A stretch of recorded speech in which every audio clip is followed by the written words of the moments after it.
From removing body piercings to banning all rappers from future collaborations, Fortnite has been forced to make a ton of rule changes to the game recently. Like, did you know that a school-themed point of interest isn't allowed to be in the game? Due to past incidents where players will make distasteful jokes for content, Fortnite has to be safe to avoid any negative news coverage they can. Another point of interest named the block had to be banned forever for this same reason, because if you didn't know, the block was replaced every week with a new version created by the Fortnite community, and somehow this was allowed in game. It's definitely understandable now why Fortnite decided to delay the release of police cars when cars first became drivable. However, they did actually just add them back to the files last season, so maybe they're thinking about finally enabling them after all these years. And if you guys plan on getting back on Fortnite soon, you need to know that I give 5 of my most loyal subscribers every single day who drop a like, turn on all notifications, and leave a comment with their epic ID. Fortnite has so many things in the item shop nowadays, and if you plan on buying something yourself, please just take 2 seconds to put code DOOMIN, because it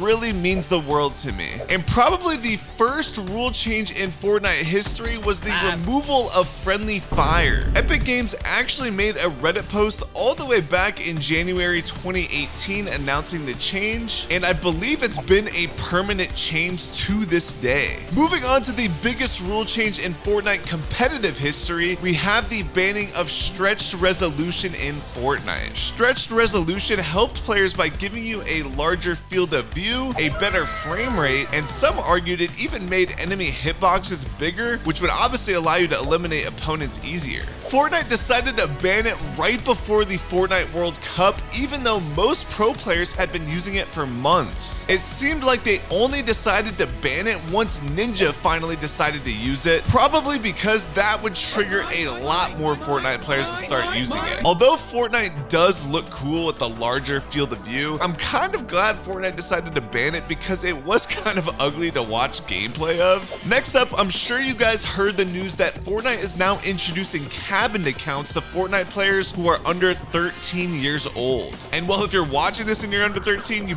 better log into your account soon to make sure you update your account to avoid getting banned. There are actually a ton of restrictions to these accounts, and some of these seem pretty drastic. Like, you can't even purchase items with money. This is probably due to the huge lawsuit the FTC brought against Fortnite that forced them to pay over $500 million because I guess Fortnite was charging people for unwanted items. This is why you now have to hold to purchase items, and there is an instant cancel purchase button. Honestly, I feel kind of bad for Fortnite because that is a ton of money. Moving on to a gameplay related rule change, I think we were all disappointed when Epic removed the shake players feature to mark their teammates. I have never been able to think of a good reason for them to remove this, especially considering they changed the reboot card expiration time from a minute to a whopping 5 minutes. I really hope they decide to bring back this feature one day. The thing I wish they'd bring back the most though is the Battle Bucks feature. At the very start of Fortnite Battle Royale, this was going to be a currency separate from V-Bucks that you could earn just by playing.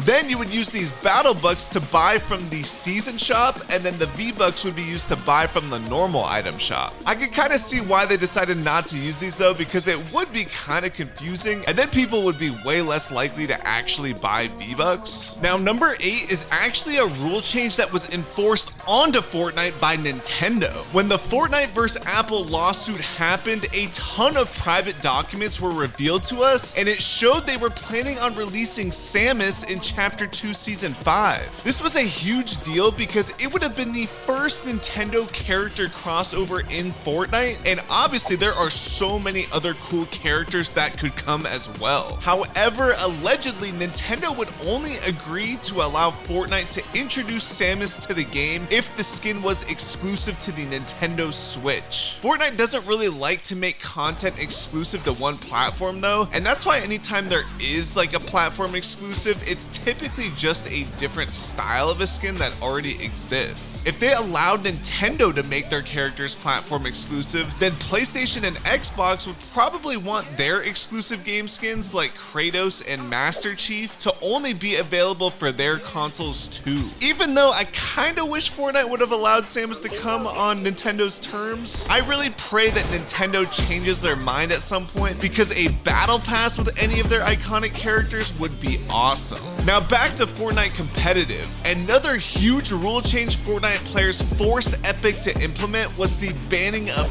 pickaxe swinging. In Fortnite online tournaments, players would jump and pickaxe swing to signal to another player near them that they didn't want to fight and just wanted to rotate to the next zone safely. Eventually there would be like 20 people all jumping side by side pickaxe swinging, making it super easy to get to the next zone. And technically these players could pretend to be friendly and then just attack anyways, but since it's so difficult to end a fight quickly, most people just found it safer to cooperate. Epic decided to finally step in and ban it though, because it kind of harmed the integrity of the game, and it also makes the game way more laggier with the more people that are alive in the final zone. Next up, I need to warn you guys about doing XP glitches now, because Fortnite actually just started banning people for doing them. I think the creative maps with like the secret buttons and the AFK rooms are safe. It's mostly the XP glitches where you connect your account through Discord that you should avoid now. Basically, someone has this Discord bot that you can connect your account to, and it would put you in an unreleased LTM that would enable you to get a ton of XP. A lot of players did this and got to level 200 and above super quickly, but those players have started to get 12-hour bans, and I think if you've got banned in the past before,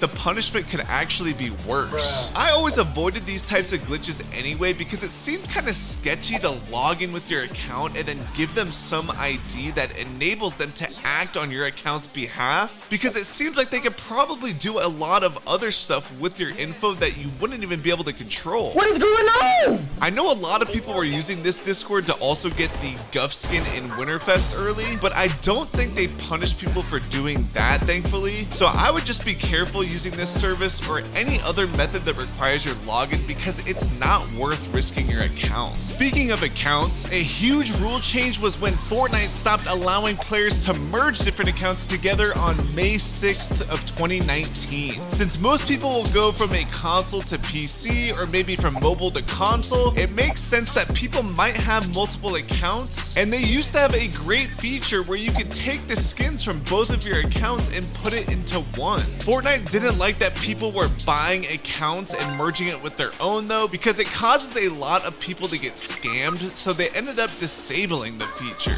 Realistically, it would probably make people not spend as much on V-Bucks either, so that's probably another reason they got rid of it. Another huge rule change regarding cosmetics was Fortnite's rule change with emotes. Fortnite used to basically just take popular dance moves, rename them, and then sell them as emotes, but the dance creators felt like they deserved money for it and started suing Fortnite. So I can't really say if they're like taking advantage of me or anything like that. All the lawsuits did fail against Fortnite because apparently you can't own the rights to a specific body movement, but the backlash Fortnite received would be enough to change their ways. Now Fortnite will go out of their way to credit the people who came up with the dance for the emote, and I think they might get a special deal if people buy the emote with their personal creator code. This seems like a pretty fair solution to handle the issue. And finally guys, if you have the Eddie Brock Venom skin, you might have a pretty rare skin, because there is a good chance it will never return to the item shop. Anytime there is a controversy surrounding a person that was added into Fortnite, Epic Games